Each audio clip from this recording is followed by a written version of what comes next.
Hi, everybody, and welcome to a brand new episode dedicated to the RCA years, Diana Ross, the RCA years, 10 years in which Diana Ross produced, wrote, and had complete creative control over 6 amazing albums, and I really thought that it was worthwhile talking about each one of them, although I've already covered Eaten Alive because it's part of my 12 favorite Diana Ross albums. So today we are covering her 4th album for RCA, and it was her 15th solo album, only her 15th solo album. And it is one of my favorites of this era because I find that this album is very, very complete. All the songs go together very, very well, even though you have several different producers and different writers and different styles, but they all work quite well together.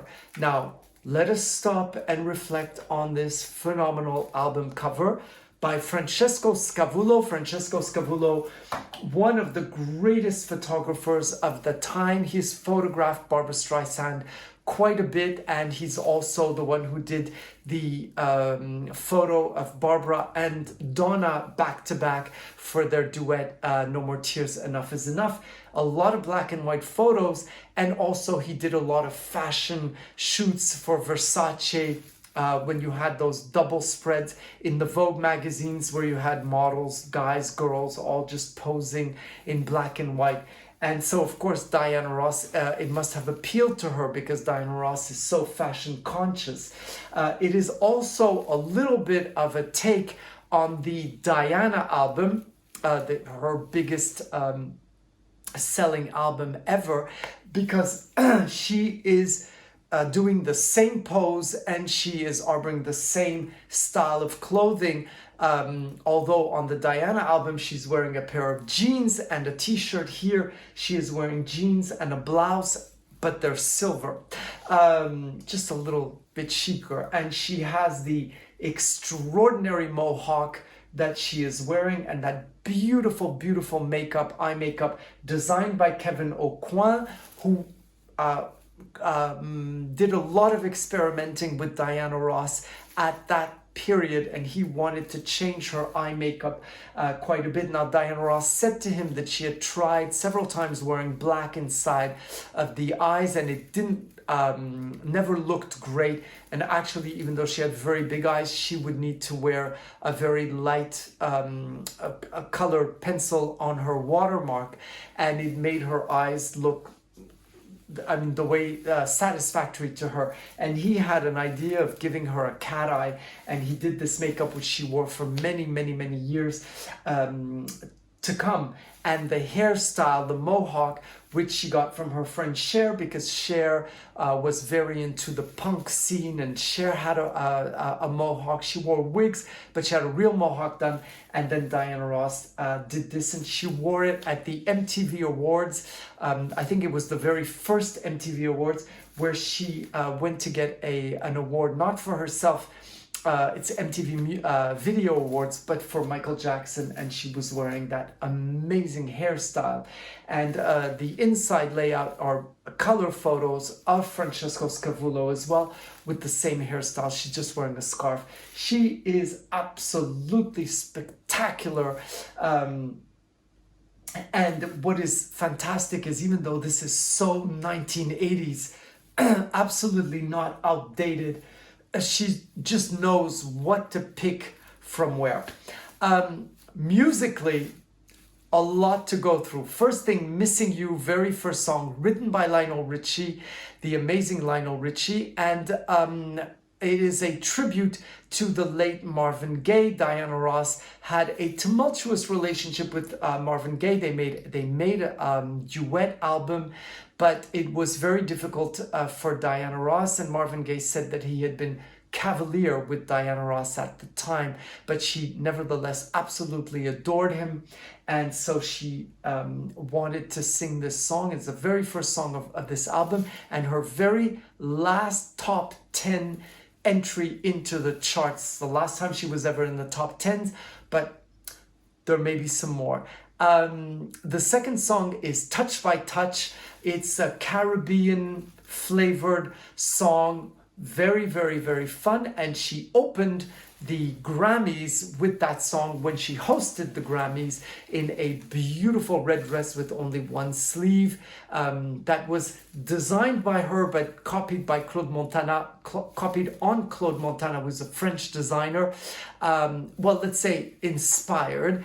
And then she had an amazing costume change where she reappeared in a silk satin bright pink fuchsia dress that blew in the air. And so she redid a Marilyn Monroe-esque spoof, but a la Diana Ross, like nobody else did. And then she did this in concert as well, and it was a favorite of all her fans. The following song is Rescue Me from 1965, the year I was born.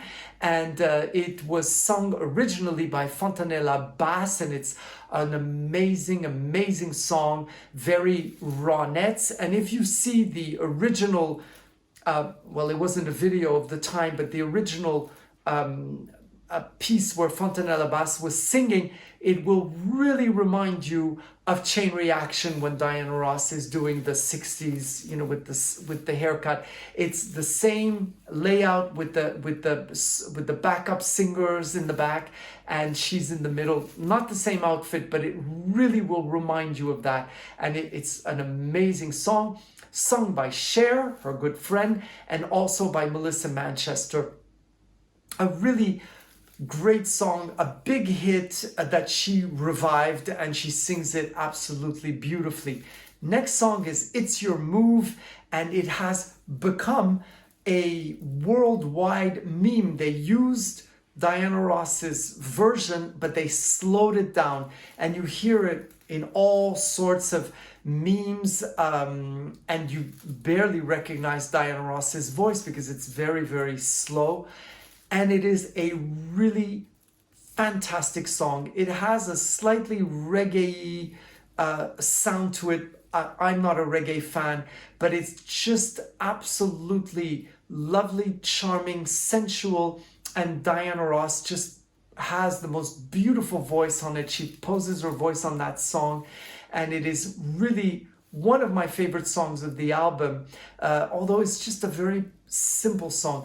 Something very funny is that when that song was distorted for the memes, it sounds a little bit like Michael Jackson, and you could think it was him singing or Diana Ross. Diana Ross in the 1980s had the highest, her voice was at its peak, extremely high and extremely powerful. And so she's able to just, you know, just say, it's your move. And she's just absolutely wonderful in that song. And it is really one of my favorites on the album.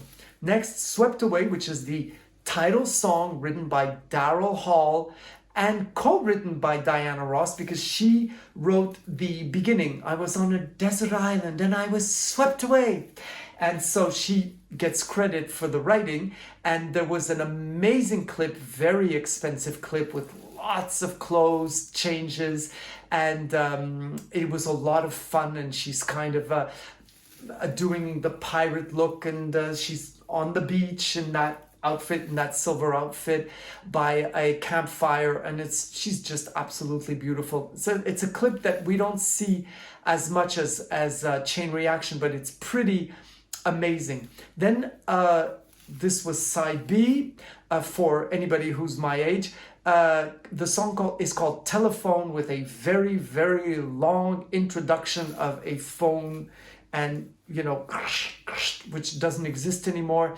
It's about 15 seconds, and then it goes into this very, very slow song, which was a hit, and it is written by Bernard Edwards, the late Bernard Edwards, and he also plays the guitar on that song. So this is where you see that Bernard Edwards doesn't sound like Chic the way the Chic Corporation does when it's, you know, the couple, the both of them. So, but it is absolutely beautiful and very, very melodious, and And so, I don't know, this song should be sung again, Call Me on the iPhone. And then a very cute song called Nobody Makes Me Crazy Like You Do, which is very, very fun. And it sounds a little bit kooky and a little bit crazy. And Diana Ross's voice goes all over the place. I mean, not her voice, but the way it's played with. And the orchestration is quite amazing, because although it's very 80s, not dated at all. Then a song that was a humongous hit in Europe, because it is a duet. Duets always work, but it's with Julio Iglesias, and Julio Iglesias is a huge star in France, in Spain, in England, in Germany, in Italy, all over Europe. And he's actually a household name. If you want to talk about the Latin lover, it's Julio, more famous than his son in America. And of course, that duet was, really, people were waiting for it, because Diana Ross and Julio Iglesias, she looks so amazing in the shots that were done with that leg, and the outfit designed by her in gold and black, and it was part of her collection that she had designed for Simplicity Patterns, so you could actually make that dress, and it's just absolutely stunning. And she wore that dress at Grammys, where she gave an award to Michael Jackson, but maybe it wasn't the Grammys, it was the glass triangle, I don't know, but I have the picture. Then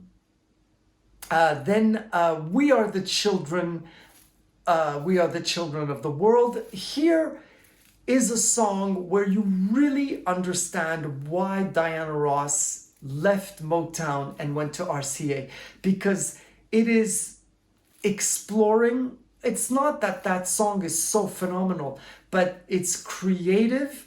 It is something that I'm sure at Motown they might have refused, or it would have been maybe too expensive. There is a choir of children, because she sings We Are the Children. And when she says, now we can fly to the moon, you hear a rocket that, goes from one ear to ear. All of this creative and very experimental musically type of work is something that you can tell that Diana Ross had when she left her Motown family and was in a company where they just said, well, let's try, let's see, it works or it doesn't work. And I think this is where she was very well understood at RCA, because she's a very demanding person, but Diana Ross wants to try new things. She doesn't want to just stay and sing what's going to be the hits or what people expect of her, or the love songs, or the disco-y songs, or anything that sounds remotely close to what she did with the Supremes. She wants to go ahead, and she doesn't want to be the oldie. She ends the song with the beautiful, beautiful Forever Young by Bob Dylan, and this is where Diana Ross excels, because when she sings the song, she is reading a poem to you, and when she says, and may you stay forever young, she is really wishing the best for who she's singing to, which is us, our fans, and her fans, and to the people that she appreciates. And she did this in a live version, and it's just absolutely spectacular. You can find it on YouTube, Diana Ross singing Forever Young, and it's just absolutely magnificent the way she is able to set these words, which are known, and that song has been sung many, many times, including by its author. But here she just,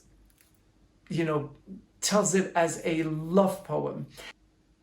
So Forever Young is just a magnificent way of ending this extraordinary album.